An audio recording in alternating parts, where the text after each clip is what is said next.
Hi, Misha here.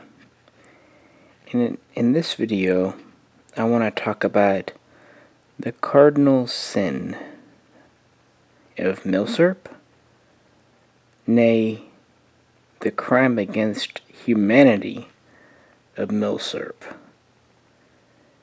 Sporterization.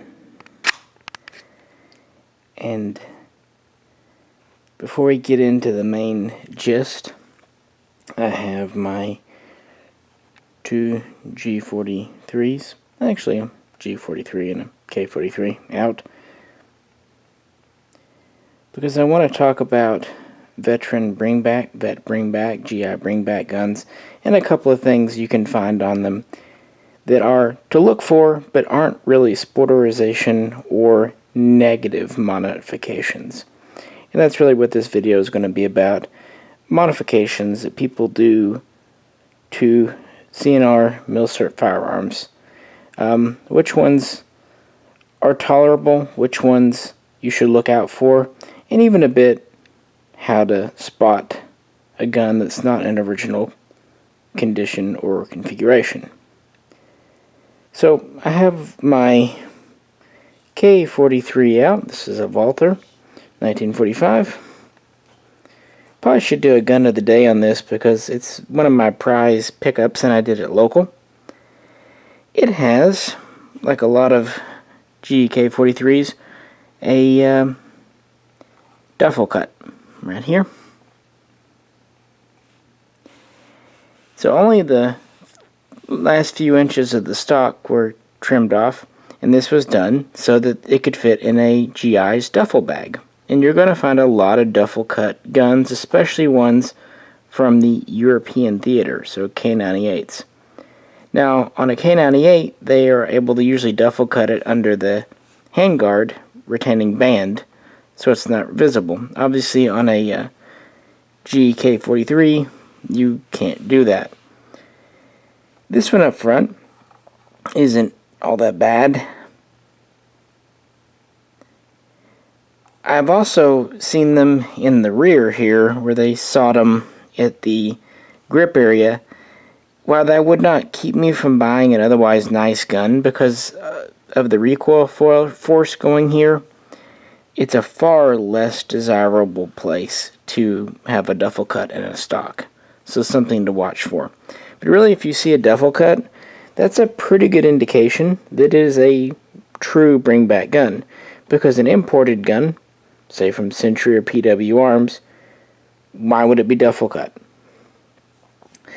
So something to look for, and in some ways, kind of a, I don't want to say a good thing, but it gives a little kind of assumptive provenance. It also means most duffel cut guns are not import marked. Likewise with my G43, while she is not duffel cut, this one was actually mailed home, and the GI put his information in the stock. I've shown you this before, part of the label here, and also on this side. In a true technical sense, yes, this degrades the value a bit, but I think it's neat. It's not exactly bring back paperwork, but it's pretty close.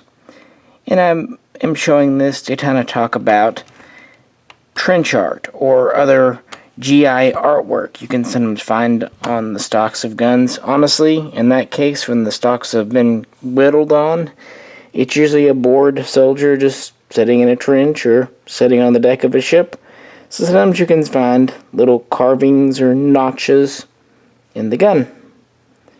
And while I don't think it's a bad thing, some are better than others, so on and so forth. And it wasn't just limited to American militaries. And you can find trench art, of course, on imported guns. Actually, for example, let me show you one real quick. Here is a Yugo M5966 that just came in the shop. And it has some very noteworthy trench art carved into the side here from Bosnia.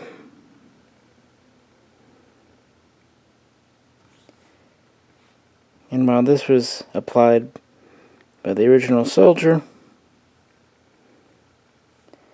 you can find some that Americans put onto guns in World War II as well. I just thought I'd show you since it was quick to hand. So really, this isn't sporterization, any of these three. However, the next one I'm about to show you definitely is, and it will also explain why I started with G43s. It's very creative, isn't it? Alright, for our first example of sporterization today, try not to get too excited over this.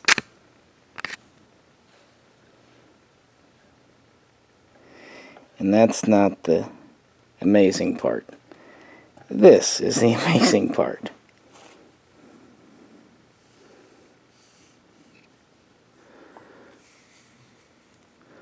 Yep, rubber recoil pad. Check out this, honestly, pretty intricately carved cheek rest. They even filled in the sling slot. You can see the difference in the profile here, how much they did to it. They really machined down the, not machined down, but carved down the pistol grip area. And they continued it on pretty much all the way through the stock. This is a BLM DUV G43. And really, aside from the stock, before someone sporterized the stock, it would have been a good gun. Has the Durafall synthetic upper handguard. That's pretty neat. Got the rough cast, or rough forged, I should say, to be exact, receiver that BLM used. This one, quite interestingly, still retains the working automatic dust cover. Something many are missing. Later on, they went to a manual dust cover, like on this one here. The takedown screws aren't too buggered up, especially the rear one. And this would have been quite a nice example of a G43, except for the travesty they committed to the buttstock to try to make this into presumably a hunting gun. Obviously they didn't shorten the stock, it's the same. It even still has the hole for the cleaning rod. So what they seem to have done, because the G43 has a pretty bulky stock, and it is a little weighty, by slimming this up, they really did remove a lot of weight from the back of the gun. It feels like a pound. It probably isn't that much, but it feels like it. And they probably noticed removing a pound from an 8mm overgas semi-auto wasn't the best move in the world, so they installed a rubber butt plate. Yeah. It's a shame, too, because they did actually a very, very nice job of machining the stock. And it appears to have been a really nice gun. I love the the mag too. Gotta be green for them hunting days. So that's one thing you can find. A reshaped stock, recontoured, of course refinished, with rubber recoil pads added. Very common sporterization. And it really is a shame. It's bad enough when you see it on a standard gun like a K98 or an Infield Mark III, but when you see it on a rare or at least a valuable gun like a G43, or once I saw a Japanese Type 2 paratrooper, someone sporterized, it really makes you scratch your head.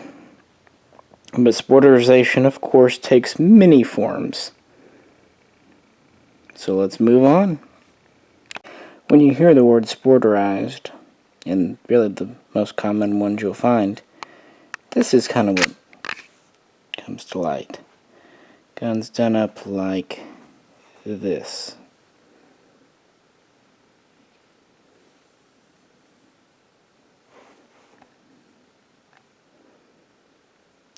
This is an Arisaka Type 99. This is actually one of the Korean rechambers in 30-06 that someone has actually put a lot of effort into to sporterize. And the one above it, believe it or not, is not a sporterized gun.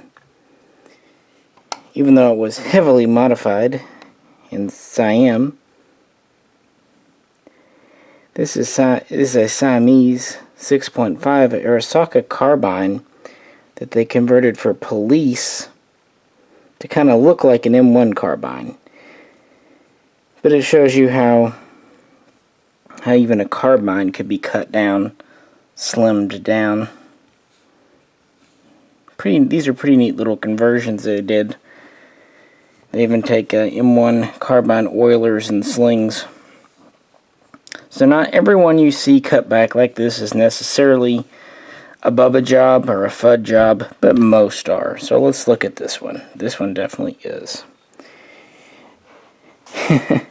You gotta love this cowboy style quote-unquote butt plate, even though it's just, you know, here.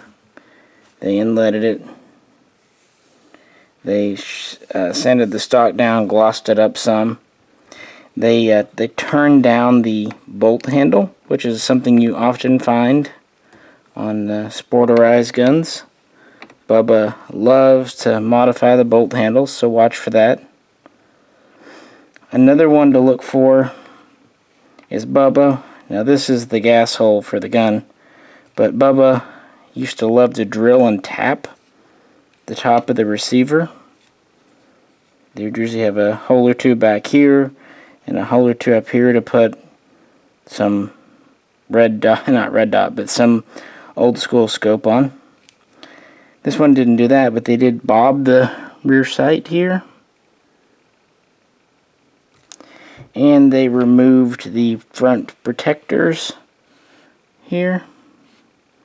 That was done to give it a sight picture they wanted. And obviously they severely cut back the handguard or the forearm, removing the upper handguard, taking all the hardware off. And this was to save weight and also to make it easier to point rapidly by removing the weight from the front end of the gun. And sometimes with certain guns, Bubba will rechamber them too.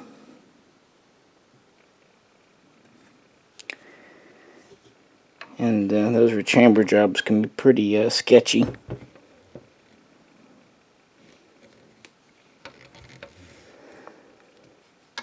And not so much today with the internet that we have, and of course with the rising knowledge and value of Milsurps, but back when I was buying a lot in the stores in the 90s and 2000s, you'd call up a store, hey, do you have any Infields? Yeah. Are they sporterized? Yeah. It was so common to find a gun you wanted, but it felt like 9 out of 10 times it'd been modified by Bubba. And that's because, especially bring-back guns, they were free, either to the soldier who brought them back, so they just used them, or even if they didn't do anything to them, their kids, or brother, or nephew, or niece, or whatever, got them for free, and just wanted to modify them. Yeah. Even if they did not have an actual war trophy themselves, guns like Carcanos, Infields, Arisakas were exceedingly cheap back in the 50s. Even adjusting for inflation, you could pick one up in good shape for equivalent value of under $100. I think more Arisakas would have been sporterized, except that they fired a relatively hard to find and expensive cartridge, be it 6.5 or 7.7. That's why you see more sporterized Infields and 1903s, because of course 30-06 and 303 are much more available, as to some extent would 8mm Mauser be. But yeah, guns that were chopped back like this were the bane of our existence before the internet really brought the choice in Milsurp around to us more. And it was a crying shame. It always seems like the nicest guns, the ones that had the mums or whatnot, otherwise matching guns, were the ones that ended up getting this treatment. And that was just an automatic turn-off. What might have been a $400 gun was automatically down to 100, 150 tops. And if the bolt was modified, there weren't even a lot of parts available, because sometimes you'd just buy a sporterized gun, depending on what it was, just for the spare parts aspect. Just to have a spare bolt or magazine or trigger group, whatever you might need. But yeah, once in a blue moon you will actually find a true Milsurp like this Siamese carbine. So don't just completely and 100% automatically discard guns that are cut back like this. Another good example would be a Springfield Craig carbine. They have a cutback look that's not terribly conventional. But yeah, you have no idea how much grief I suffered over the years because of sporterized guns. And I know there's always the argument, it's someone's gun, someone's private property. They can do with it as they please. This is legally true. But should they? The thing is, guns, if halfway treated right, usually outlast their owners. So you have to wonder, at what point does a gun owner have a certain responsibility to posterity? But of course, in the 40s and 50s and 60s, Milsurp was everywhere after World War I and World War II, and collecting didn't really exist as a community back then like it does today. Now, this is a pretty extreme example of sporterization, but there are plenty of other things that owners did to try to improve the look of their rifle, probably not even realizing that they were destroying the value. If anything, half the time they probably thought they were improving the value. So even though they're not exactly sporterized guns, let's look at some other things that could have been done to old Milsurp. Next up, we have one that is often overlooked, at least at first glance, and one that actually particularly bugs me. Furniture refinishing. It's bad enough when they add tung oil or some other type of top layer, but really gets at its worst is when they sand. And one of the favorite victims of this was always the Carcano, because they were so cheap. So I've got a M38 here that is pretty super sanded down. Now, they didn't try to recontour anything. This is one of the times when someone probably thought they were improving the gun. You know, sanding off any gouges, dings, nicks, dents, etc. But they didn't. Now here's an example of a more or less unmolested M38.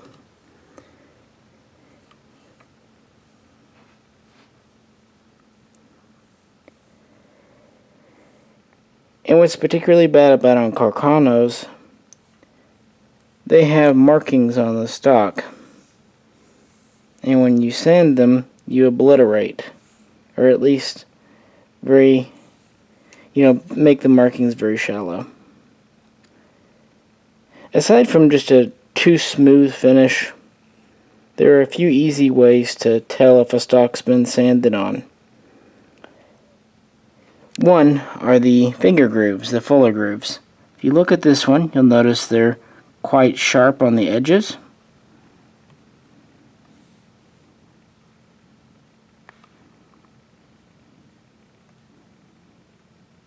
and then you look at the one that's been sanded and refinished.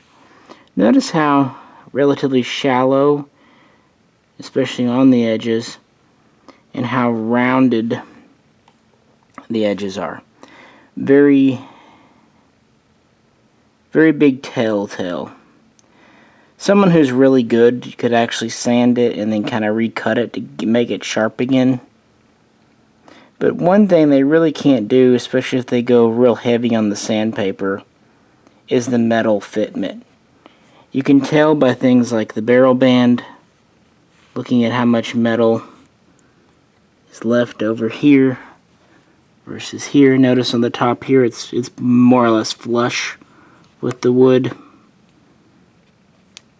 whereas here it very prominently is taller. You can also usually tell it with the magazine how it fits, but one place I jump to is the butt plate. Sometimes when they sand it, there'll be a millimeter of butt plate hanging off the bottom. This one doesn't have that, but where you can really tell it is on the top, where it comes around here. Notice how the metal is higher than the wood. That should not be. Here is the other one. Actually, the wood is slightly higher than the metal. So that right there really shows you just how much wood they really removed. And what's sad is, again, they were probably in their minds trying to make the guns quote-unquote better. By the way, this has the folding bayonet. This one actually has the fixed style of bayonet for it, but yeah. Let's look at one more example of a sanded stock. Here are a pair of, actually, among my favorite Milsurp bolt guns, US model 1917s, US Infields. And this is a far less dramatic stock refinishing on the lower one here. In fact, they were much lighter handed with the sanding. Really, the biggest standout on this one is the stock finish. Isn't quite right for military. It's a little bit rounded. You can especially tell it on the upper handguard, the groove for the sight here, versus this one, much sharper edges. Another place is on the pistol grip area. Very sharp edges on Infield type guns. It's when I'm checking out Infield stocks, I always like to check this area right here. It should be quite sharp. They didn't do a bad job on this one. It still has a good decent amount of edge to it, but it is a little more rounded off than it ought to be.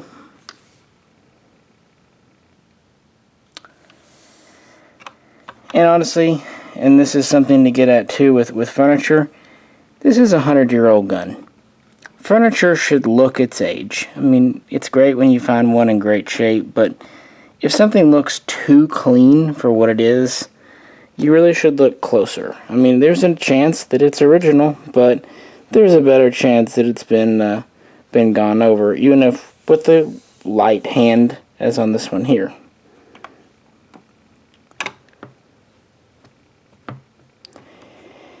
Now, of course, people didn't just limit themselves to refinishing stocks.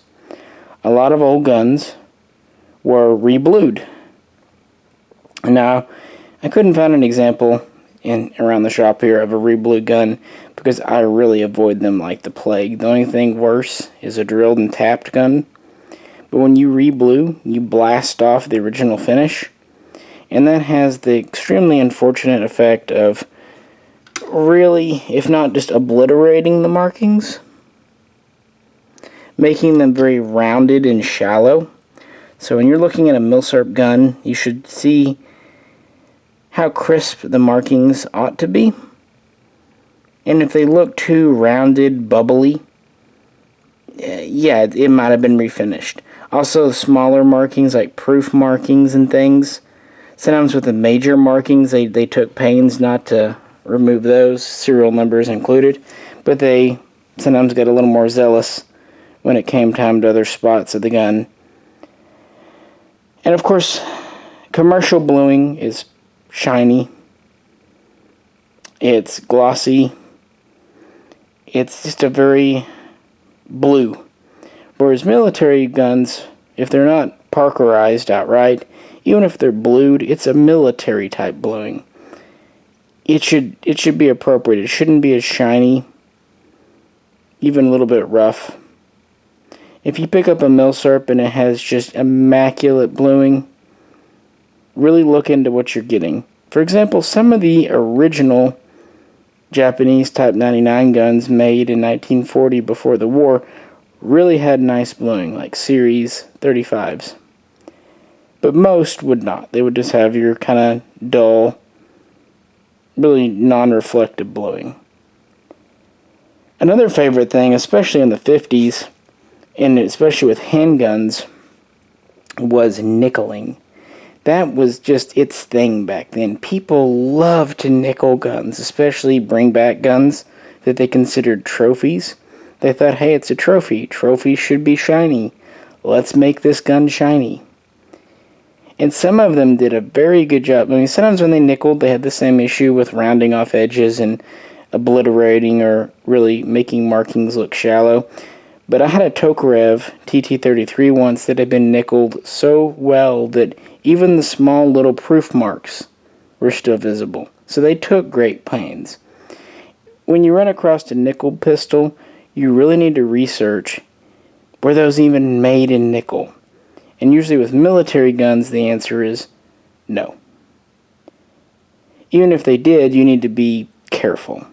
It's also worth pointing out that old nickeling kind of gets a yellowish hue to it as it ages. So yeah, on top of looking for refinished, redone stocks, look at reblued or refinished metal. And again, these may not have been guns that people were trying to make into hunting guns or sporting guns. Sometimes they probably sincerely thought that they were improving the gun, because to do a good blue job, that's pretty time and sometimes monetarily intensive. But that's just some of the things to look out for with old Milsurp. So those are some just kind of off the top of my head examples of sporterization. You'll find modified furniture, cut back furniture, sanded or otherwise refinished stocks, blasted and refinished metal, drilled and tapped receivers, turned down bolt handles, modified sights, on and on and on. So to kind of wrap this video up, I brought out a couple of guns. Kind of talk about what you might or might not want to do. So here's a pretty typical mid-late war K98K.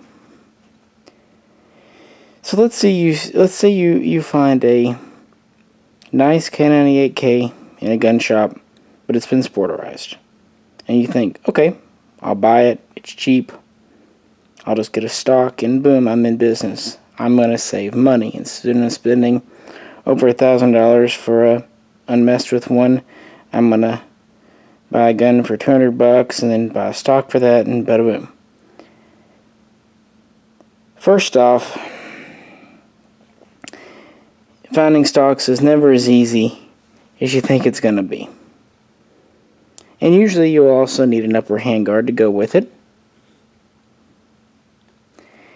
And then you also will need front barrel band, bayonet lug, cleaning rod, rear barrel band, and any hardware needed to retain them.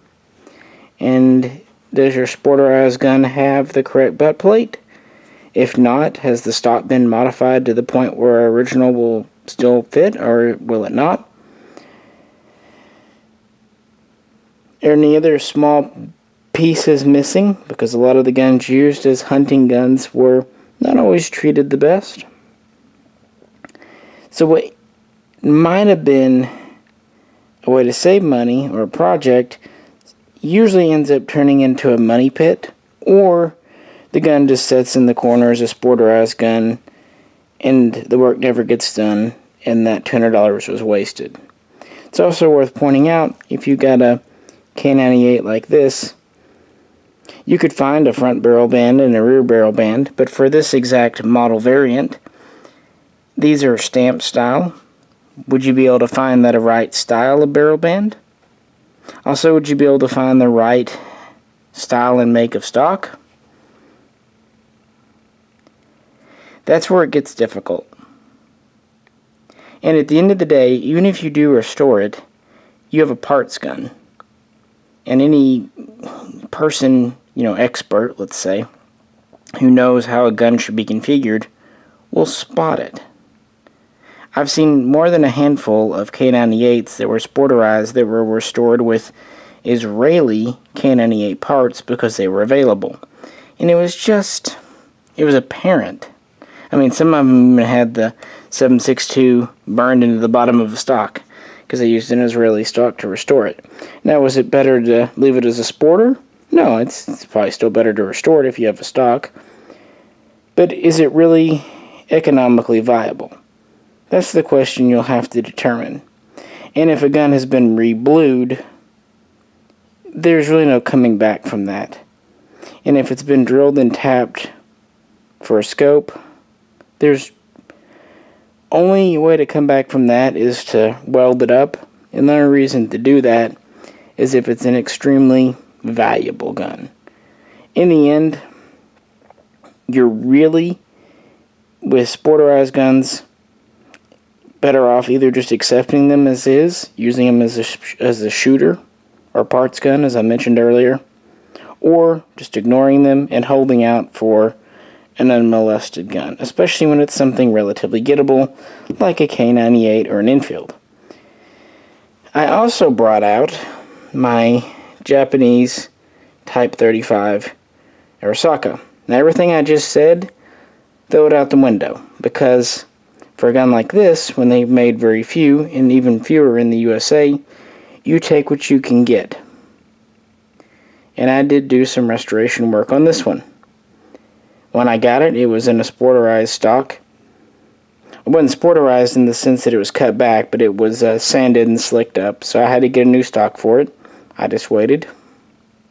It was also initially missing the top cover, the dust cover, so I had to wait and pick one of those up.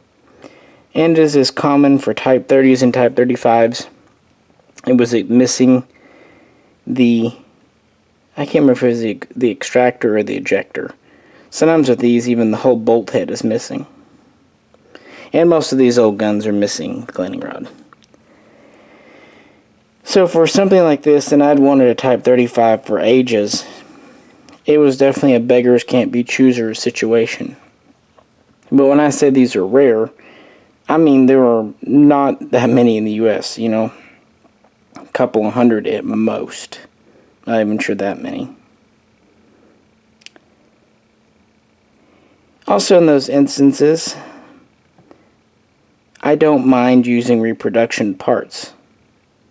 For example, reproduction extractors and whatnot. And that gets me to the final point I wanted to touch on. Sporterizing or whatever is one thing, but just maintaining and keeping a gun in good repair is a whole other kettle of fish. There's really never an excuse to sand a stock or reblue a receiver. But if you have a broken extractor, or if you have a dead firing pin spring, or if especially you have a broken safety, you need, or at least you can, fix that, even if you have to put replacement parts in. Because keeping something in mechanically working order, replacing missing parts or broken parts, that's just part of maintaining things. It's much like classic cars and anything else. The trick there is to do it properly. If you can't find original parts, find the best reproductions possible. And if you don't have the skill to fit them, get a knowledgeable, qualified gunsmith to do it. Because you don't want to hack up a gun trying to improve it. Likewise, if a gun is rusty, you want to get the rust off, but also understand there's active and inactive rust, and there's also just honest patina. I do not like steel wool, especially the stuff people often use. If you have to, there are specialist pads and things you can use to take rust off that'll do the least amount of damage to your finish. And like this gun still has Cosmoline on it. Unless I'm going to shoot a gun, I don't mind leaving Cosmoline in. And even if I'm going to shoot it, I rarely go to the trouble of taking them out of their stocks and things to get the Cosmoline out from under the wood line, because a lot of guns do get rusty under the wood line. You know, the metal's held up against the wood. Leave Cosmoline there. It's not going to hurt anything. In fact, it might preserve the gun better. The main places I make sure the Cosmoline are out of are the barrel, the bolt, the magazine, and if it's a self-loading gun, any part of the gas system, the operating system. Also, of course, the safety. Otherwise, I just leave Cosmoline there. I mean, on a hot day, you might get a little coming out here and there and whatnot, and of course, I wipe off the surface stuff, but I've seen more people bugger up screws or disassemble a gun and not know how to get it back together, just trying to get all the Cosmoline out. And there are some guns like Type 99 Arisakas where the screws are staked in place, so if you go to take them out, you're actually hurting the gun's value slightly. So just leave it alone. If the Cosmoline or otherwise preservative grease isn't in the action, or if you don't plan to shoot it, just leave it there. It's doing its job of keeping the rust away. But at the same time, I do try to keep all my guns in working order, even if I don't shoot them. But I will never refinish, and when possible, I will preserve all the original parts I can, because otherwise you end up with a mutt, and you really do have to realize that if you do want to restore a Sporter, the chances of you getting all the right barrel bands, the right screws, it is extremely slim. So as a shooter or an example piece, sure, but you'll never end up with a collectible gun if you do it that way. If you have to restore a collectible gun, you'll have to do it kind of like I did on this Type 35. Go slow and wait for the right parts to come around, and just be exceedingly patient. There's no other substitute. Milsurp collecting is very rewarding, a lot of fun, but it's also time consuming. It takes a lot of reading, and you will make mistakes. If you're getting into Milsurp collecting and you pick up a bad gun, don't worry about it. We all have. Just learn from it and move on from there. But I still think that sporterization is a crime against humanity. But I had a few guns in that were kind of fitting that camp, and I thought this might be a fun topic for a video, so hope you enjoyed it. Feel free to share your own Milsurp experiences below. If you do have any questions or comments, please post them. And if you'd like to help support the channel, please check out the link to our Patreon page. At the very least, if you could like, share, and subscribe, that would be awesome. And on behalf of Jay, this is Misha, and we will both catch you very soon next time.